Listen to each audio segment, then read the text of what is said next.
Ada salah satu ulama Yahudi yang masuk Islam. Dia termasuk pendeta Yahudi. Yang tentunya dia orang yang taat kepada agamanya. Ketika dia masuk Islam, ada beberapa hukum Yahudi yang selama ini biasa dia kerjakan. Di Islam udah dihapuskan. Nggak ada lagi. Seperti pengagungan hari Sabtu. Hari Sabtu tuh orang Yahudi libur, nggak kerja. Kemudian nggak boleh mereka makan onta. Ketika dia udah masuk Islam, dia masih nggak enak gitu. Untuk makan onta, ya Allah, anak puluhan tahun anak mengharamkan ini, tahu-tahu halal gitu. Maka kemudian Allah panggil, engkau muslim, engkau beriman, masuk Islam secara kafah. Ini yang baru masuk Islam. Gimana yang Islam keturunan? Yang kadang kala sholat, enggak. Puasa ya kadang kala puasa, kadang kala bolong. Lalu dia mengaku, anak muslim. Iya, engkau muslim. Ketika engkau bersyahadat, engkau dikatakan itu pintu masuk Islam. Tapi apakah Islam mukafah? Ya buktikan. Ada orang-orang munafik di masa Nabi alaihi salatu wasallam.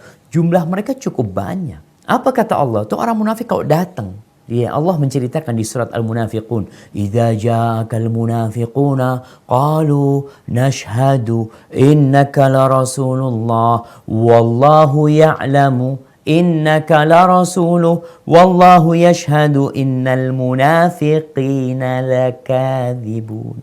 Allah ceritakan apabila datang kepadamu orang-orang munafik, mereka akan mengatakan, kita bersaksi bahwa engkau adalah utusan Allah. Dan Allah tahu engkau itu utusannya. Nggak perlu kesaksian dari orang munafik. Allah tahu engkau utusannya. Dan Allah bersaksi bahwa orang-orang munafik itu dusta dalam kesaksian mereka. Berarti ada orang-orang yang bersyahadat tapi dusta. Nampak bahwa dia muslim, tapi dusta, bohong nih. Lisannya menampakkan dia Islam. Penampilannya berubah jadi penampilan umat Islam. Tapi hatinya Allah yang tahu. Maka Allah katakan, wallahu yashhadu innal munafiqin lakadzibun. Allah bersaksi bahwa orang-orang munafik itu pendusta. Nggak Islam dia sebenarnya. Maka Allah katakan, ya ayyuhalladzina, engkau sudah mengaku beriman, masuklah kepada Islam secara kafah.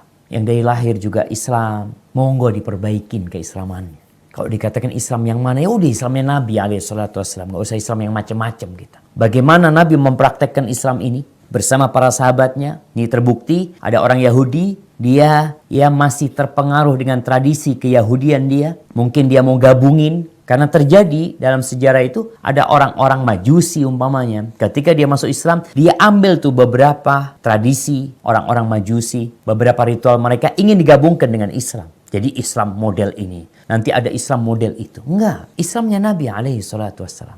Bagaimana mereka mempraktekkan agama ini. Bukan cuma di masjid Islam dipraktekkan. Berdagangmu juga harus sesuai dengan Islam. Kerjaanmu harus sesuai dengan Islam.